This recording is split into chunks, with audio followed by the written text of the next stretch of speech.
মানুষ মরে যাওয়ার পরেও যে 7টা জিনিস তার কবরে পৌঁছায় তার মধ্যে একটা হচ্ছে মসজিদান বানাহু, সে যে মসজিদ বানিয়ে গিয়েছে ওই মসজিদের সওয়াব। সুবহানাল্লাহ পড়েন।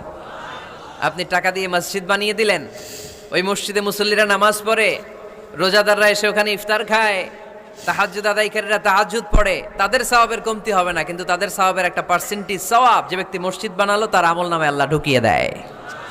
এজন্য বেশি বেশি মসজিদ বানাতে রাজি আছেন তো? আল্লাহর হাবিব সাল্লাল্লাহু আলাইহি ওয়াসাল্লাম বললেন, সাবআতুন ইউযিল্লুহুমুল্লাহু ফি যিল্লিহি ইয়াওমা লা যিল্লা ইল্লা যিল্লু।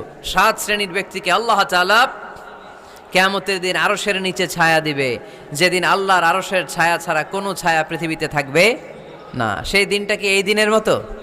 কিয়ামতের দিনটা আজকের এই দিনের মতো হবে? 50,000 বছর হবে। এটা লেন্থ, এটা ডিউরেশন। মানুষ মরে যাওয়ার পরেও যে 7টা জিনিস তার কবরে পৌঁছায় তার মধ্যে একটা হচ্ছে মসজিদান বানাহু, সে যে